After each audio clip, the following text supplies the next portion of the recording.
संगठन यहाँ पे आए हैं, पंचायतें आई हैं, उन सब का बहुत बहुत आभारी हैं, धन्यवादी हैं। हमारे मीडिया वाले भाइयों के धन्यवादी हैं।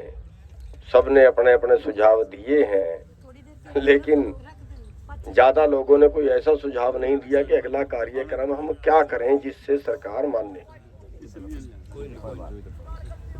तो उसमें एक तो आज जो है वो सरकार से मीटिंग चल रही है या चलने वाली है, शाम को चलेगी। हाँ चलो 6 बजे 7 बजे जो भी है।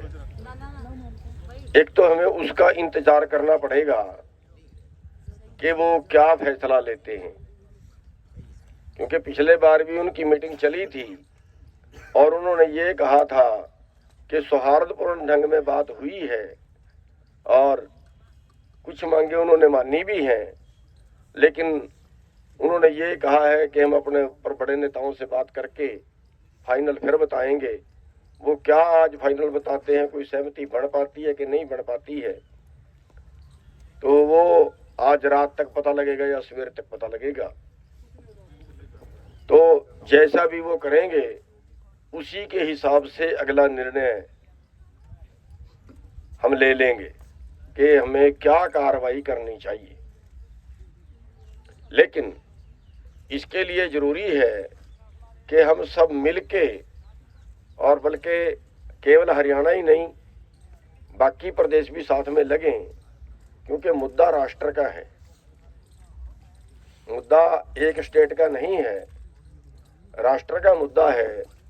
और अगर राष्ट्र के सभी संगठन साथ में आ जाएं तो शायद ज्यादा वजन बढ़ता है। और एक बात धनखड़ जी की बहुत अच्छी ये लगी है कि हम कह रहे हैं दिल्ली जाएंगे, तो भाई जो दिल्ली के लोग हैं उनसे तो पूछ ले, या गलत कह रहा हूं? वहां तो बॉर्डर भी नहीं लगा पाएंगे वो जो दिल्ली के अंदर लोग हैं। दिल्ली के अंदर भी तो किसान है ना।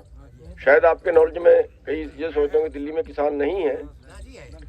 दिल्ली में काफी गांव हैं जो दिल्ली के अंदर हैं, काफी गांव हैं और उनमें अभी काफी खेती हो रही है और वो किसान हैं। तो एक तो मैं ये आपसे आज पास कराना चाहूंगा कि क्या ये पास है कि हरियाणा के सभी संगठन मिलकर आंदोलन करें। एक तो ये आज हमारी मैसेज जो है वो जाना चाहिए कि हरियाणा के सारे संगठन एक मंच से आंदोलन करेंगे अगर सरकार उनकी बात नहीं मानती है। ठीक है ना बात? एक तो आज ये पास कर ले आज की मीटिंग में,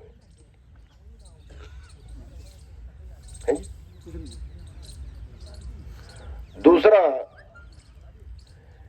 एक मीटिंग बहुत जल्दी दिल्ली के किसानों की ओर बुला लें और उसकी जिम्मेवारी हम धनखड़ साहब की लगाएं, क्योंकि इनके संपर्क में वो ज्यादा लोग हैं और वहां पे बहुत जल्दी मीटिंग, कल की तो शायद नहीं हो पाएगी लेकिन परसों की उनसे मीटिंग कर लें और उनको भी तैयार करें ताकि हमें दिल्ली के अंदर से ही समर्थन जो है वो ऐसा मिल जाए और दिल्ली के अंदर से सरकार और ज्यादा डरेगी।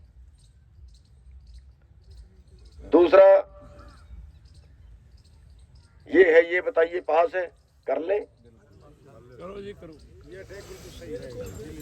और तीसरा जो है, जो हमने अगला कार्यक्रम बनाना है उसको हम आज की बजाय, आज घोषित करने की बजाय, आज तो हम सरकार पे यही डर बना के रखें कि हम सारे इकट्ठे होके, नथवान जी आप कब आए? सॉरी एक हम ये सोच रहे हैं कि जितने ग्रुप आए हैं उन सब का एक ग्रुप बना लें व्हाट्सएप पे या उनका नंबर नोट कर लें, जो हमें अगला प्रोग्राम करना होगा ताकि उसमें आसानी हो जाए, उसमें दोबारा मीटिंग बुलाने की जरूरत ना पड़े। हमारा टेलीफोन पे ही संपर्क करके अगला कार्यक्रम तय कर लें ताकि उसमें टाइम ना लगे।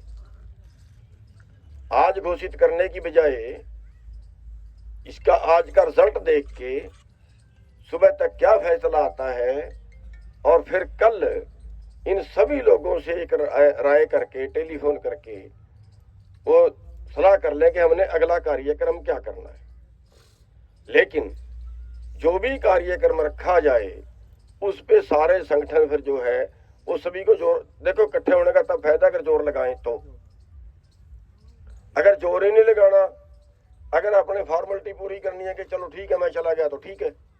हमने पहले भी ये संगठन इकट्ठे किए थे ये आंदोलन शुरू करने से पहले, यानी सितंबर अगस्त में शायद हमने इकट्ठे किए थे, जुलाई अगस्त में 2020 में।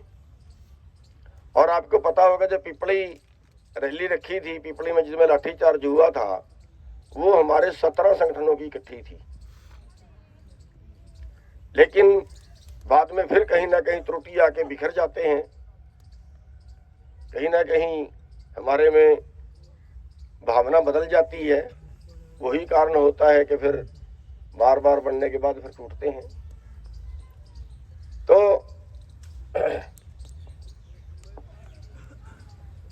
उसमें एक चीज करनी, आपको हम आश्वासन चाहते हैं आपका कि अगर कोई कॉल दे दें तो उस पे सभी संगठन अपनी अपनी तरफ से फिर पूरा जोर लगाएंगे जी लगाएंगे। और सभी किसान भाई जो यहाँ पे आए हैं वो क्या अपने अपने गांव से अपने अपने इलाके से, देखिए एक फौजी की तरह काम करना पड़ेगा। फौजी की तरह काम करना पड़ेगा मतलब ये नहीं है कि मैं मीटिंग में आया हूं और ठीक है मैं आ जाऊंगा उस दिन, ये नहीं भाई। जितने लोग हम बैठे हैं अगर वो अपना अपना गांव भी निकाल लें फिर भी बहुत संख्या हो जाती है। ये प्रचार जो हम करते हैं, प्रचार हमारा कम रहता है। हमारे सब भाई जितने बैठे हैं उनको फील्ड में जाना पड़ेगा, अपने अपने टीम में बना के, अपने टीम में चाहे अपने साथ 2 आदमी ले ले, मोटरसाइकिल में चले जाएं, अपने गांव में जाके प्रचार करें, तभी तो लोग जुड़ते हैं ना। जो कॉल दे वो नजर आनी चाहिए। देखिए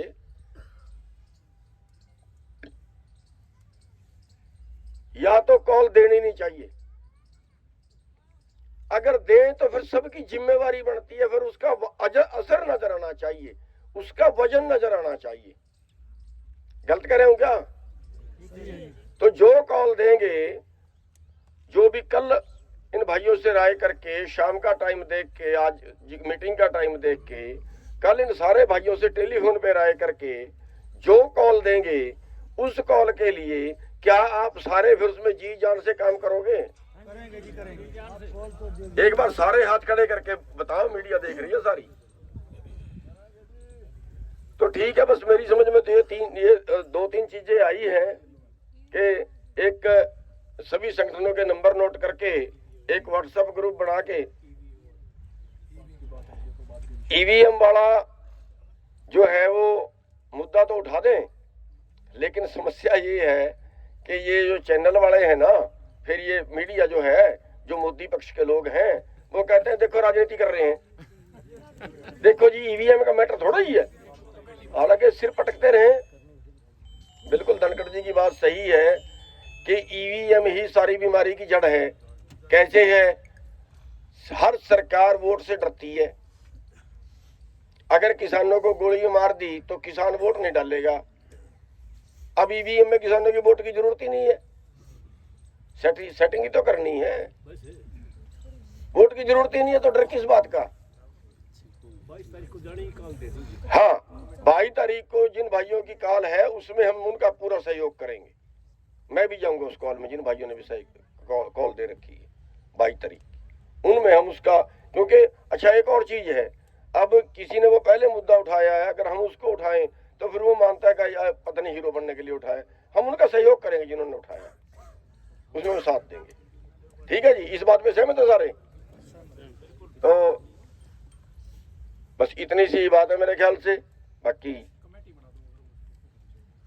कमेटी का हम नंबर नोट कर लेते हैं, क्योंकि हाँ नंबर नोट करके उस पर राय कर लेंगे। दिल्ली मीटिंग का भी रख लो। दिल्ली मीटिंग हाँ